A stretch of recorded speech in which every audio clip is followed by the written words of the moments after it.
안녕하세요. 오늘도 사연살롱을 찾아주셔서 감사합니다. 이제 막 40줄에 들어선 여성이에요. 저는 유복자로 태어나 결혼 전까지 엄마와 단 둘이 살았어요. 그래서 아빠 얼굴은 사진으로 본 게 전부예요. 아빠가 보고 싶지 않았다면 전부 거짓말이겠지만 그렇다고 아빠 정에 굶주려 살았던 건 아니었어요. 그건 다 삼촌들과 이모들 덕분이었죠. 제가 삼촌, 이모라고 부르는 그분들은 사실 저희 부모님과는 피 한 방울 안 섞인 남이에요. 다들 저희 아빠 밑에서 일을 배운 분들이거나 저희 엄마 직장 동료분들이죠. 저희 아빠는 재단사였어요. 이름 있는 의료업체에서도 저희 아빠를 스카우트하기 위해 경쟁을 벌일 만큼 실력이 좋은 분이셨어요. 그런 아빠가 회사를 나와 직접 옷공장을 차리게 된 건 저희 엄마 때문이었어요. 엄마는 의상 디자이너로 아빠와 같은 회사에 다니고 있었는데 실력도 좋고 인물이 좋아서 주변에 남자들이 많이 꼬였다나 봐요. 엄마가 회사에 입사하던 초창기부터 엄마를 마음에 두고 있었던 아빠는 엄마한테 접근하는 남자들을 하나씩 밀어내고 결국 엄마를 독차지할 수 있었죠. 하지만 그 과정에서 주변의 원성이 자자했고 몇 번의 불미스러운 사건 끝에 엄마와 함께 동반 퇴사를 하게 되었어요. 어느 분야나 다 그렇겠지만 입소문이 한번 퍼지고 나니 이직할 수 있는 곳이 없었고 하는 수 없이 공장을 차리게 된 거죠. 다행히 아빠를 따르던 사람들이 많아서 공장은 금방 자리를 잡을 수 있었어요. 엄마는 엄마대로 명동에 작은 의상실을 차렸는데 처음 몇 달은 일감이 없어서 다른 의상실 일감을 얻어다 미싱사 노릇을 하며 용돈벌이를 해야 했지만 운 좋게 굵직한 고객을 유치할 수 있어서 그 후로는 가게 월세 걱정 없이 의상실을 꾸려나갈 수 있었어요. 부모님은 퇴사 후 2년 넘게 동거를 하다가 공장과 의상실이 자리를 잡자 혼인신고를 하셨어요. 결혼식을 올리지 못한 데에는 이유가 있었어요. 저희 친가에서 결혼을 반대하셨거든요. 이유는 저희 엄마가 고아이기 때문이었어요. 이놈아, 장남이라는 놈이 근본도 모르는 여자랑 결혼을 하겠다니 이게 말이 되냐? 쓸데없는 소리 말고 네 엄마가 잡은 선자리나 나가. 부모 없는 게 이 사람 잘못은 아니잖아요. 보시면 아시겠지만 정말 괜찮은 사람이에요. 자기 일 쪽에서도 실력 인정받고 있고 살림 솜씨도 훌륭한 사람이에요. 오히려 제가 부족했으면 부족했지 절대 이 사람은 부족한 거 없는 사람이라고요. 이놈아, 그럼 뭐하냐? 부모도 없이 보고 배운 것도 없는 앤데 자꾸 고집 부릴 거면 아예 이참에 부모 자식 영 끊고 살아라. 결국 아빠는 본가와 연을 끊고 엄마를 택했어요.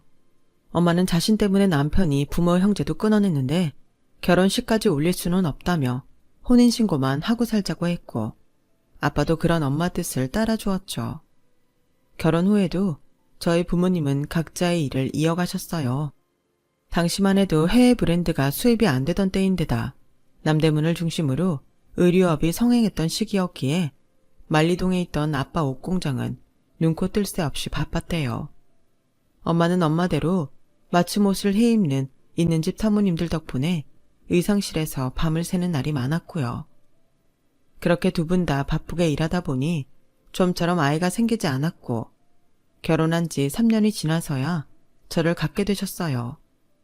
막달까지도 의상실 일을 멈추지 않았던 엄마 때문에 아빠는 공장 일을 마치고 만리동에서 명동까지 엄마를 데리러 오곤 했다더군요. 그러던 어느 날이었어요.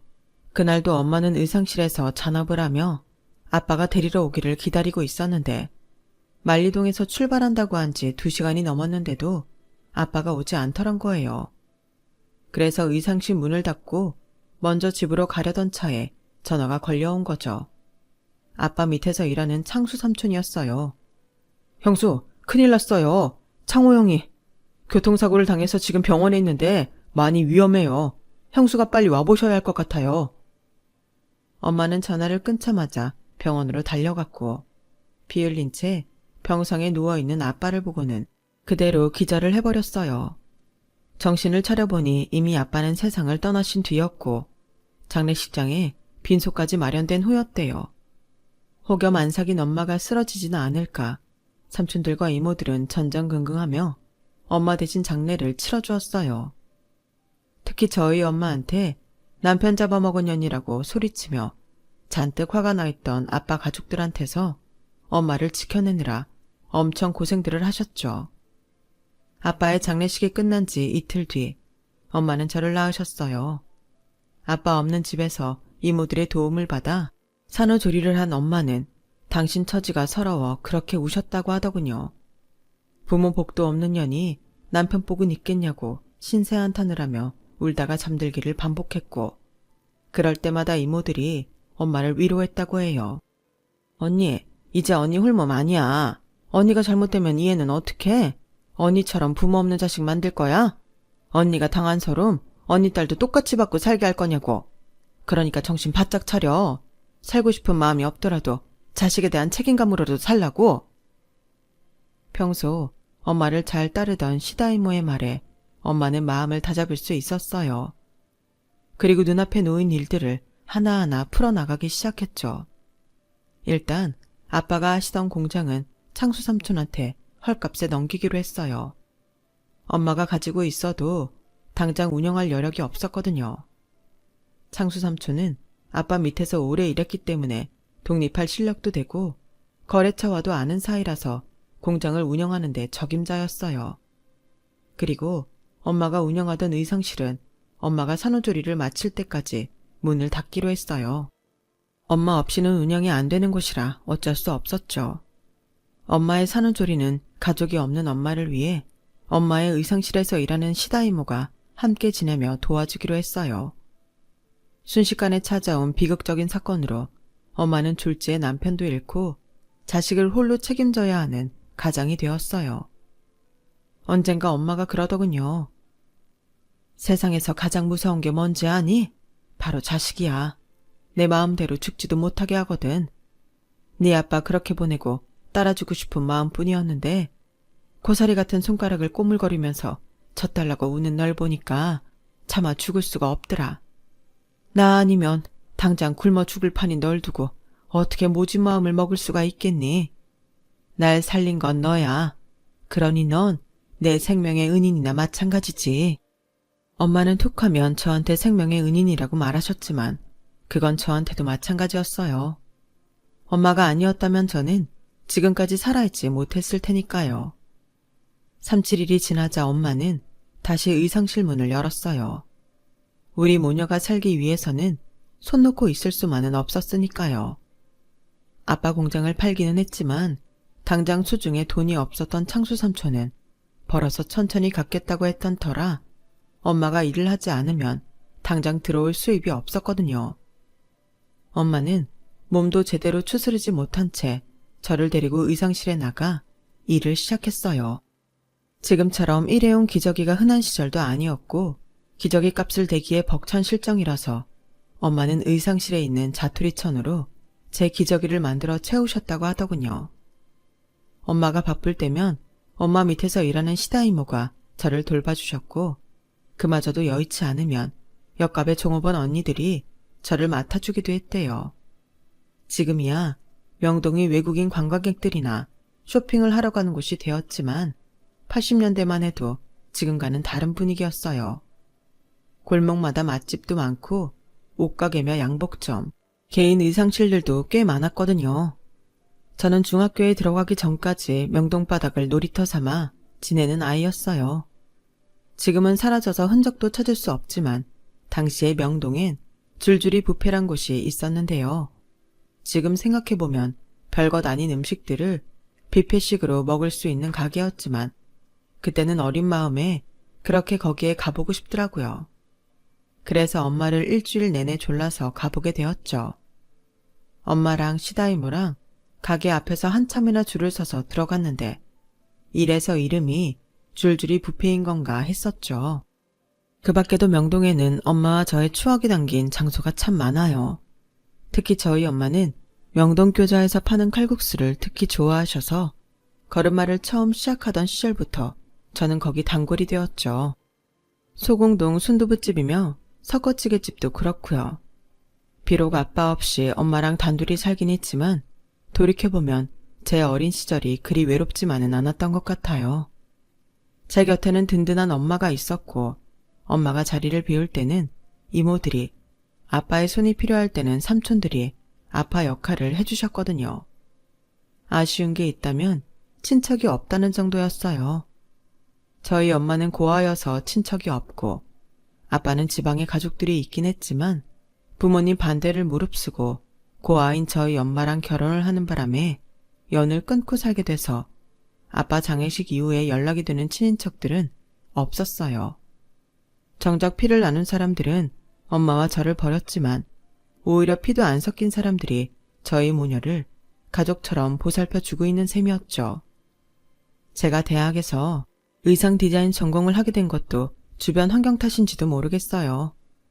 어릴 때부터 엄마 의상실에서 뛰어놀며 자라다 보니까 원단이 제 장난감이었고 미싱이며 오버록이 놀이기구 같았으니까요. 그러니 대학에 입학해서도 같은 과 친구들보다 월등한 실력으로 장학금을 독점한 것도 당연한 결과인지도 모르겠네요. 하지만 이건 나중 일이고 저는 대학 입시를 앞두고 과 선택을 하던 순간부터 엄마랑 치열하게 싸워야 했어요. 엄마는 제가 엄마랑 같은 길을 가는 걸 반대하셨거든요. 남들처럼 평범하게 사무실에서 일하고 따박따박 나오는 월급 받아 살면 좋잖아. 왜 사서 고생을 해? 엄마, 나도 내 인생이 있어. 내가 좋아하는 일 하면서 살고 싶다고. 의상 일이 어때서? 난 내 손 움직여서 그리고 만드는 게 적성이 맞는 사람이라고. 엄마가 그렇게 낳아놨으면서 나보고 내가 원치 않는 삶을 살라는 게 말이 돼?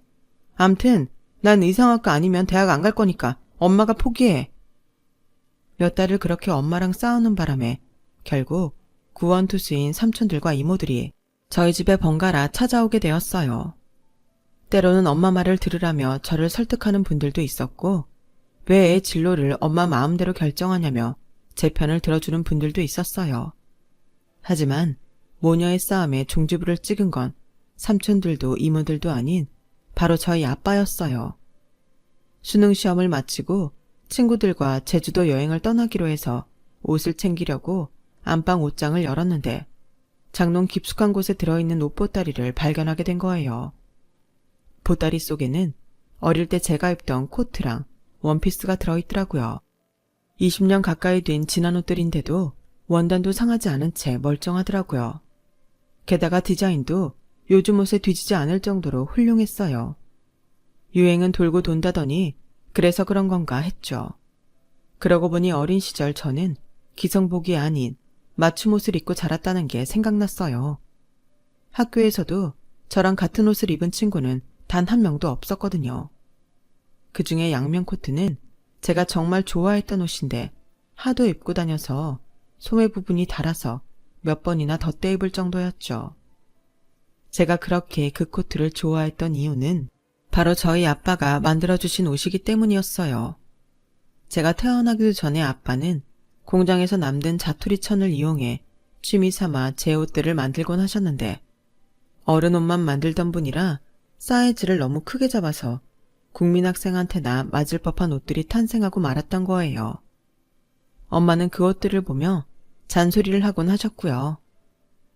여보, 아직 뱃속에 있는 애가 언제 자라서 그렇게 큰 옷을 어떻게 입어요? 언제고 입겠지. 애들은 금방 자란다잖아. 어머, 이 좀 봐. 그때 되면 유행 지나서 입지도 못한다고요. 난 우리 애한테 유행 지난 옷은 안 입힐 거니까 알아서 해요. 하지만 엄마는 아빠가 만든 옷들을 하나도 버리지 않고 저한테 입히셨어요. 유행을 타든 말든 상관없었을 거예요. 아빠가 딸을 위해 만들어준 옷이니까요. 제게는 아빠 사랑을 느낄 수 있는 유일한 매개체이기도 하고요. 오랜만에 아빠가 만들어준 옷을 보니 기분이 묘하더라고요. 그래서 옷을 죄다 꺼내서 거실 바닥에 늘어놓았죠. 그리고는 엄마한테 말했어요. 엄마, 자기 자식한테 직접 만든 옷을 입힐 수 있는 부모가 몇이나 될까? 나도 아빠처럼 나중에 내 자식한테 내가 만든 옷을 입히고 싶어. 엄마도 내 옷 만들면서 행복했잖아. 안 그래? 나도 그런 행복을 느끼고 싶다고. 그러니까 나 좀 지지해줘. 응? 엄마는 한참이나 아빠의 옷을 내려다보시더니 피식 웃으셨어요.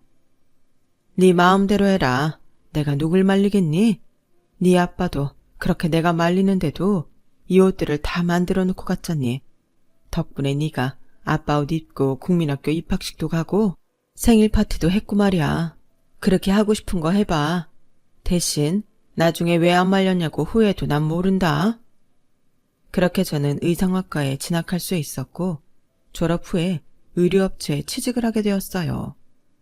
그러는 사이 엄마의 의상실은 손님이 많이 줄어들었고 제가 취직하고 1년쯤 지나 결국 의상실 문을 닫게 되었어요. 옷이 귀하던 시절은 가고 인터넷에서 손쉽게 살 수 있는 값싼 중국 옷이 시장을 장악한 마당에 비싼 돈을 들여 맞춤 옷을 입을 사람은 없으니까요. IMF를 지나오면서 10여 년 가까이 적자 운영을 했던 엄마의 의상실은 보증금도 남지 않은 상태였어요.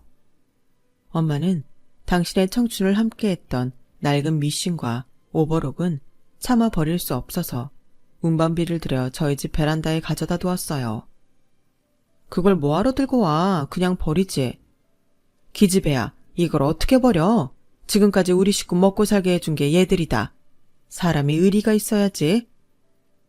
이제는 낡은 고철이 된 미신과 오버록은 그렇게 베란다 구석을 차지하게 되었어요. 그때는 그걸 다시 사용하게 될 일은 없을 거라고 생각했는데 세상 일은 모르는 거더라고요. 엄마는 의상실을 치우고 한동안 기운을 차리지 못하셨어요. 마치 오래된 법과 이별을 한 사람처럼 심적으로 꽤 힘들어 하시더라고요. 그럴 수밖에 없었죠. 의상실은 엄마의 인생을 지탱해주던 남편이자 일터였으니까요. 저는 이참에 엄마가 그냥 쉬시길 바랬어요. 그동안 저를 키우시느라 밤낮 없이 일을 해온 엄마였기에 이제는 일 걱정 없이 편히 지내시길 바랐거든요. 엄마, 이제는 나도 버니까 엄마는 일 그만두고 집에서 살림만 해.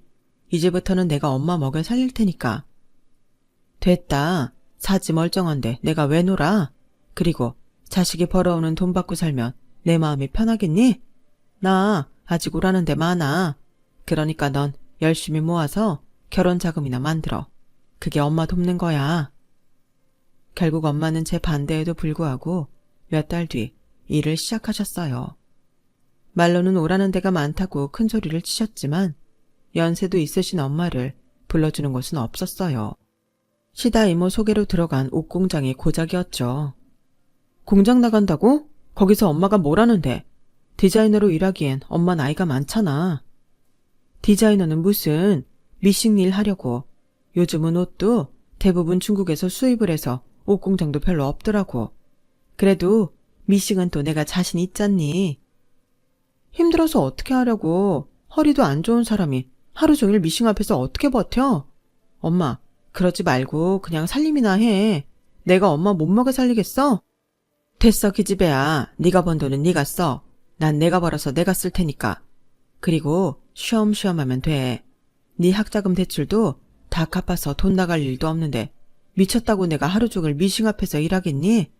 그냥 내 용돈벌이 할 만큼만 벌어 쓸 테니까 걱정하지 마. 말로는 용돈벌이라고 하셨지만 사람 마음이 어디 그런가요? 엄마는 처음 약속과 달리 그 연세에도 공장일 바쁘다는 핑계로 야근까지 불사하며 일을 하셨어요. 그럴 때마다 저는 엄마와 말다툼을 벌였고 그러다 시다 이모의 중재로 화해하기를 반복하며 시간이 흘러갔죠. 그러는 사이 저는 2년간 연애를 해온 남자와 결혼을 하게 되었어요.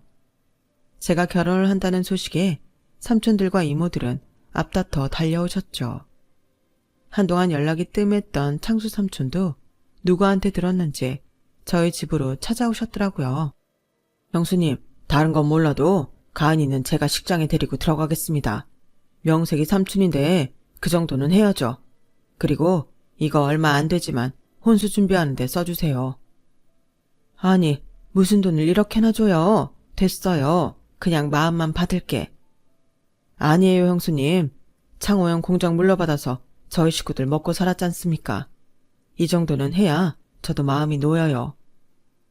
창수 삼촌은 그날 3천만 원이나 건네주고 가셨어요. 그리고는 결혼식 때 제 손을 잡고 식장까지 들어가 주시겠다고 약속까지 해주셨고요. 결혼식 당일 삼촌들과 이모들 덕분에 시댁 눈치 안 볼 정도로 하객들이 북적여서 엄마는 한시름 놓으셨어요. 친척이 없는 엄마로서는 그게 가장 걱정이었거든요.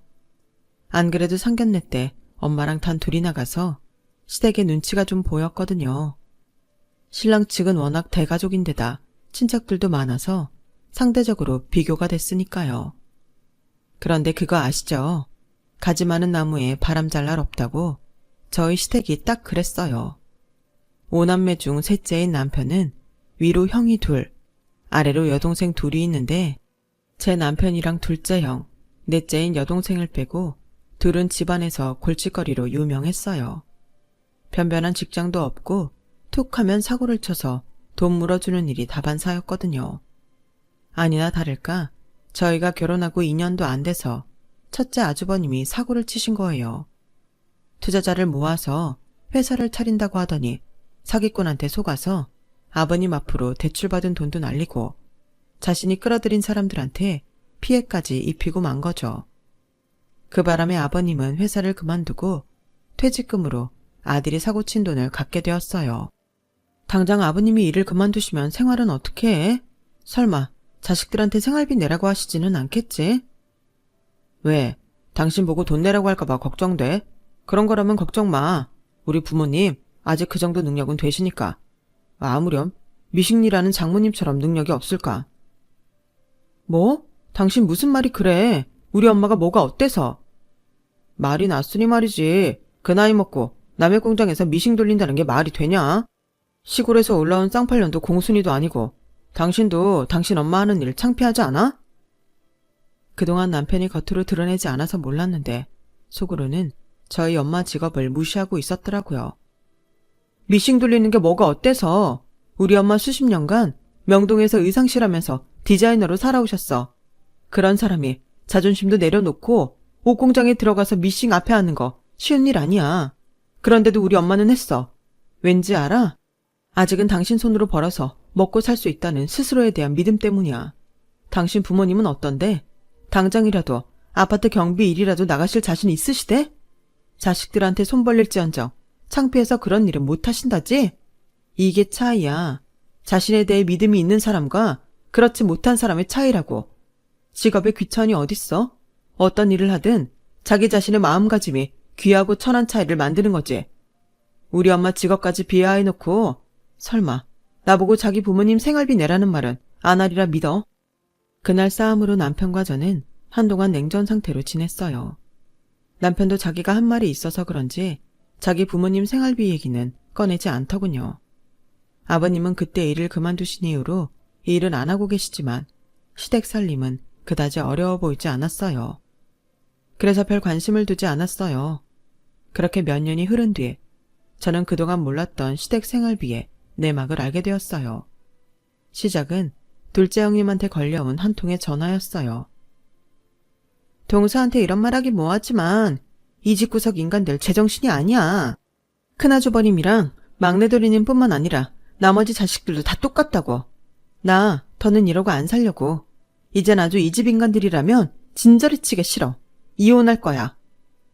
형님까지 이러시면 어떡해요. 큰형님네도 갈라서신 마당에 애들을 생각해서라도 다시 한번 생각하시면 안 돼요? 동서, 나 우리 그이랑 결혼하고 이날 이때까지 하루도 이혼 생각 안 했던 적이 없어. 그 인간 때문에 내가 친정에서 끌어다 쓴 돈이 얼만 줄 알아? 아버님 일 그만두시고 생활비까지 대느라 내가 김밥집에 알바까지 다닌다고. 그럼 그동안 본가 생활비 형님네가 내신 거였어요? 죄송해요. 저는 그런 것도 모르고. 동서, 지금 무슨 소리 하는 거야? 돈은 동서네가 더 많이 내고 있으면서. 네? 저희가 돈을 낸다고요? 금시초문이었어요. 둘째 형님 말에 따르면 저희 남편이 한 달에 200씩 시댁에 생활비를 내왔다고 하더라고요. 남편 월급으로는 그런 돈을 시댁에 보내고 우리 집 생활비까지 내는 건 불가능한데 이게 무슨 소린가 싶었어요. 남편과 저는 맞벌이를 하고 있어서 매달 일정 금액을 공동 생활비로 내고 나머지 금액은 각자 관리를 하고 있거든요. 공동생활비에 아파트 대출금까지 포함돼 있어서 금액이 꽤 돼요. 그러니 월 200씩 시댁에 보낸다는 건 불가능했어요. 여보, 오늘 둘째 형님한테 전화가 왔었는데 이상한 얘기를 들었어. 혹시 자기 본가에 생활비 내고 있어? 월 200씩이나 낸다던데 사실이야? 그러자 남편이 순간 깜짝 놀라며 딸꾹질까지 하더라고요. 뭔가 석연치 않은 점이 있어 보였어요. 정말인가 보네? 자기한테 그런 돈이 어디 있어서 200씩이나 냈어? 한두 번도 아니고 지금까지 몇 년 동안이나 말이야. 그 돈 어디서 났어? 나 몰래 대출이라도 받았어? 그러자 남편은 절대 대출을 받은 건 아니라며 갚을 필요 없는 돈이라고 말했어요. 세상에 갚을 필요 없는 돈이 어딨어? 당신 도박이라도 하는 거야? 말해봐. 점점 더 의심이 깊어지다 저도 모르게 목소리가 커졌고 결국 남편은 사실대로 실토하게 되었죠. 그 돈의 출처는 바로 저희 엄마 월급이었어요. 하루 종일 미싱을 돌리고 받는 월급 250만 원 중에서 매달 200만 원이나 받아다가 자기 집에 생활비를 보냈더라고요. 저희 엄마한테는 아파트 대출금 내는데 도와달라고 거짓말을 하고선 말이죠. 제가 자존심 때문에 엄마한테 직접 말 못하는 것 같다고 자기가 대신 말하는 거니까 저한테는 비밀로 해달라고 부탁까지 해놨더라고요. 딸 자식 집장만 한다는데 모른 척 할 수 없었던 엄마는 월급의 대부분을 떼어주느라 야근까지 해가며 야근 수당을 받아가며 근근히 살아오셨던 거예요. 아, 이 말을 듣는데 제가 온전한 정신으로 있을 수 있겠어요? 다른 사람도 아니고 지가 그렇게 무시하던 저희 엄마 돈을 뜯어다 지 부모 생활비로 주다니 정말 용서가 안 되더라고요. 그래서 미친 듯이 욕을 하며 남편의 멱살을 쥐고 흔들었어요. 야, 이 개새끼야. 네 부모 먹여 살리자고 내 부모 등골을 빼가냐? 네 손으로 네 부모 부양도 못하는 주제에 남의 부모 팔아서 네 부모 부양을 해? 이런 쓰레기 같은 새끼가 다 있냐? 네 잘난 주둥이로 뭐라 그랬어? 네 부모는 네가 책임진다고 신경 쓰지 말라고 했어 안 했어? 그래놓고 왜 죄 없는 내 엄마를 부려먹어? 네가 뭔데 우리 엄마를 부려먹냐고? 네가 우리 엄마한테 뭐 해준 게 있다고 이러냔 말이야. 너 지금까지 우리 엄마한테 속여서 받아간 돈 당장 뱉어내. 이자까지 쳐서 안 내놓으면 나 너 사기로 고소할 거야. 그리고 이참에 이혼 서류에 도장도 찍어. 잘 됐네. 너희 둘째 형이랑 너랑 나란히 이혼남 돼서 니네 부모 먹여 살리면 되겠다. 여보, 내가 잘못했어. 어차피 장모님은 혼자 몸이라 돈 들어갈 데도 없을 것 같아서 잠깐 빌린 거야. 떼어먹을 생각은 없었어. 정말이야. 뭐? 잠깐 빌려? 몇 년 동안이나 갚을 생각 없이 받아 처먹어 놓고. 잠깐? 넌 대가리를 모자 쓰려고 달고 다니냐? 잠깐이라는 단어의 뜻도 몰라? 됐고, 너 같은 쓰레기랑 길게 말 섞을 것도 없어. 입 닥치고 내 눈앞에서 사라져. 그날 저는 남편을 내쫓고 안방문을 걸어 잠근 채 한참을 울었어요. 남편한테 욕을 퍼붓긴 했지만 저 역시 욕을 먹어도 싸다는 생각이 들더라고요. 수년간 우리 엄마가 사위 속에 삭취를 당하는데도 눈치도 못 채고 살았으니까요. 그해 가을, 저는 남편과 갈라섰어요. 그동안 저희 엄마한테 받아간 돈을 변제할 능력이 안 됐던 남편은 위자료와 저희 엄마 돈을 배상하는 대신 아파트를 넘겼어요. 아파트를 넘겼다고는 해도 은행 대출금을 빼면 그리 큰 돈은 아니었어요. 애초에 신혼집을 차릴 때부터 우리는 반반 돈을 내서 전세 보증금을 만들었던 터라 남편 혼자 만든 집은 아니었으니까요. 이혼 후 저는 제가 사는 아파트로 엄마를 모시고 왔어요. 엄마가 사는 집은 빌라라서 외풍도 있고 아파트에 비해 집값도 잘 안 올라서 엄마 집을 팔기로 한 거죠. 엄마 집을 판 돈으로 은행 대출금을 갚았더니 가계 부담도 확 줄고 많이 편해졌죠. 엄마랑 같이 살게 되니 엄마 혼자 둘 때보다 걱정도 덜 되고 맛있는 집밥도 매일 먹을 수 있어서 좋은 게 한둘이 아니에요. 엄마, 이제 공장 일은 그만두면 안 돼? 돈은 내가 벌 테니까 엄마는 그냥 살림만 해. 응? 나도 효도 좀 해보자. 효도는 무슨? 안 그래도 공장 일은 그만둘 참이었어. 다른 일이 생겼거든. 다른 일? 아, 그냥 일하지 말라니까. 엄만 내가 먹여 살린다고. 제 반대에도 불구하고 엄마는 새로운 일을 시작하셨어요. 그런데 그 일은 저도 말릴 수 없겠더라고요. 바로 시니어 디자이너였거든요. 그 일은 창수 삼촌이 소개해준 일로 시니어 모델들한테 맞는 옷을 디자인하는 일이었어요. 1년에 한 번씩 대규모 패션쇼를 하는데 거기에 참여하는 모델들에 맞게 옷을 디자인하는 거였죠. 명동에서 오랜 세월 의상실을 했던 엄마한테는 제격인 일이었어요. 밑에 도와주는 직원들도 많아서 그리 힘들이지 않고 일할 수 있는 데다 디자이너로서의 엄마 자존심도 살리고 아직 자신을 필요로 하는 곳이 있다는 자부심도 느낄 수 있는 일이었어요. 엄마는 그 일을 시작하면서 프랑스 파리, 홍콩, 심지어 크루즈에서도 패션쇼를 열 수 있었어요. 시니어 모델분들이 대부분 있는 집 사모님들이라서 패션쇼가 끝난 뒤에 저희 엄마한테 의상을 주문하는 분들도 많아서 행복한 비명을 지르게 되었죠. 그런데 그보다 더 신나는 일이 뭔지 아세요? 그건 바로 이혼한 전 남편 앞에서 저희 엄마가 당당히 디자이너로 설 수 있었다는 거예요. 남편네 회사에서 그의 패션쇼 홍보를 맡는 바람에 마주치게 되었는데 남편이 저희 엄마를 보고는 놀라서 고개도 못 들었다고 하더군요. 왠지 저 대신 엄마가 전 남편한테 한 방 제대로 먹여준 것 같아서 어찌나 신이 났나 몰라요. 앞으로도 엄마가 몸 건강히 자신의 분야에서 열심히 활동하실 수 있다면 더 바랄 게 없겠네요. 이런 걸 보면 주는 대로 받는 것도 인생인 것 같은데 마음 곧게 쓰고 열심히 살아보려고 합니다. 지금까지 제 사연을 들어주셔서 감사합니다. 들어주신 분들 모두 항상 건강하세요. 여러분, 사연 댓글에 응원과 현명한 조언 부탁드려요. 좋아요와 구독은 저에게 큰 힘이 됩니다. 오늘도 좋은 일 가득하세요.